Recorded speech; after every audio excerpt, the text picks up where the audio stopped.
The precarious quiet along the Thai-Cambodian border has been violently torn apart, with Bangkok formally accusing Phnom Penh of a deliberate and treacherous violation of a recently negotiated ceasefire.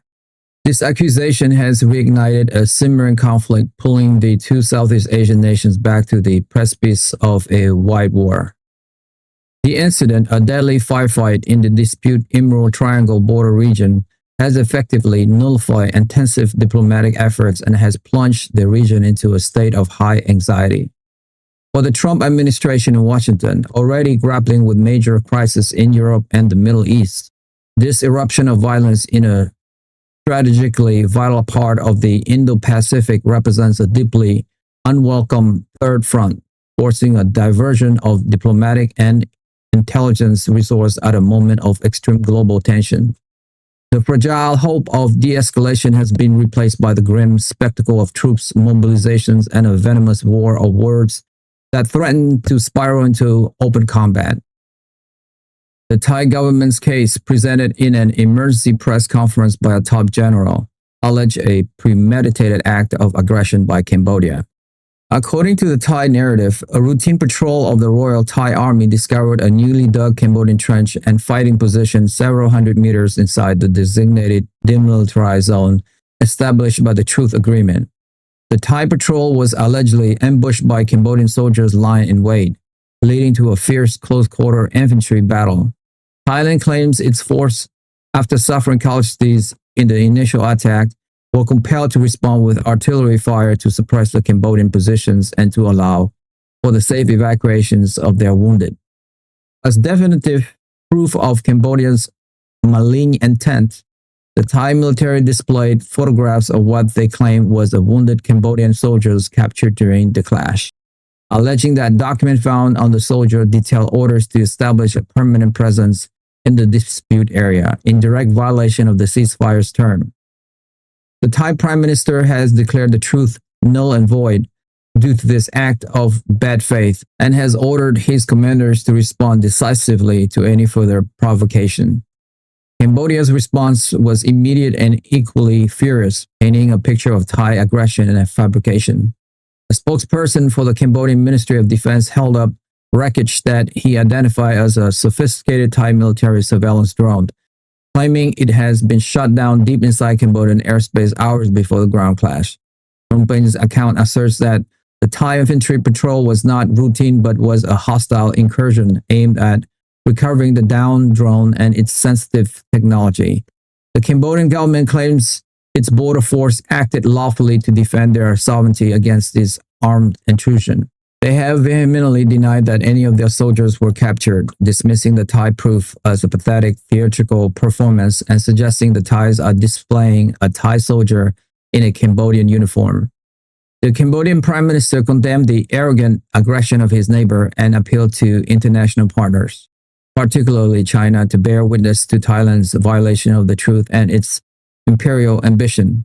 This starkly contradictory set of claims has created an impenetrable fog of war, with both sides disseminating grainy combat footage and inflammatory rhetoric through social media, making an objective assessment of the initial incident nearly impossible.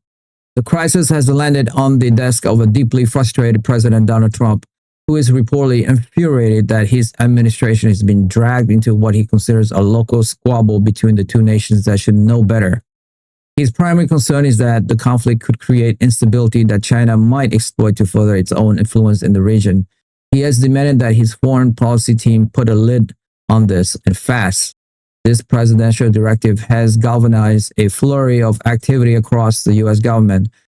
Secretary of State Marco Rubio has dispatched a seasoned special envoy to the region with the immediate goal of meeting with leaders in both capitals to demand a restoration of the ceasefire.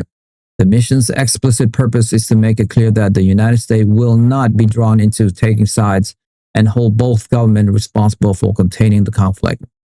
The Pentagon's response, led by Secretary of Defense Peter Hegseth, has been more nuanced. While publicly calling for de-escalation, the Department of Defense has quietly activated several joint U.S.-Thai military planning cells under the public cover of preparing for a future scheduled training exercise. This move is intended as a subtle but unmistakable signal of support for its treaty ally, Thailand, reminding Cambodia of the depth of the US-Thai security relationship without overtly condemning Phnom Penh. The key questions for the American intelligence community, which Director of National Intelligence Tulsi Gabbard and CIA Director John Ratcliffe are working urgently to answer, is whether the border incident was the result of a decision by a local Cambodian commander or a deliberate provocation ordered from the highest level of the Cambodian government. The answer to that question will fundamentally shape the American response.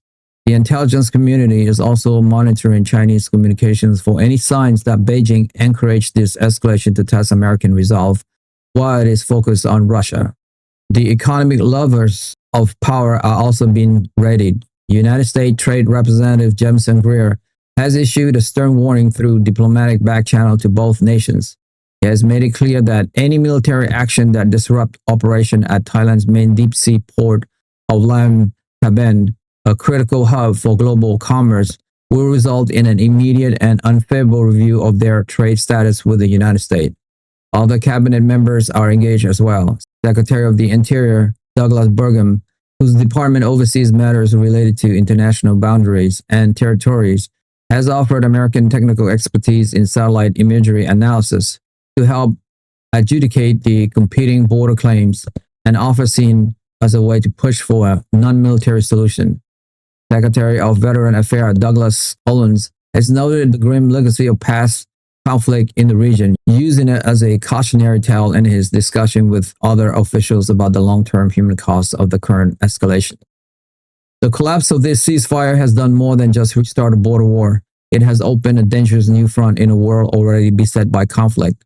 It forces the United States to divide its attention and resources, potentially weakening its posture in Europe and the Middle East. It risks becoming a new proxy battleground in the ongoing strategic competition between the United States and China. What began with a firefight over Dispute Jungle Trench now has the potential to destabilize an entire region and to become the latest flashpoint in a world that is increasingly defined by conflict and competition. Many of my listeners, like 70%, haven't subscribed to my YouTube channel, and so many of you don't even know that you haven't subscribed, and that is actually what makes the show go on. It's almost like you're making a donation to the show. So that's why I ask again and again, because it enables us to grow and grow and grow.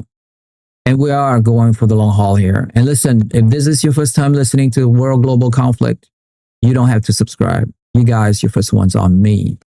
But if you have watched this show before, it's like you are a freeloader now. So all I would ask you is, if you have seen this show before and you like it, help me, help my team here. Hit that subscribe and like button now, and we will continue to build this show for you. That I swear. Thank you to all of you guys who have subscribed. It means a lot to me. Thank you so much. That's all for me for today. I will see you soon. Bye for now.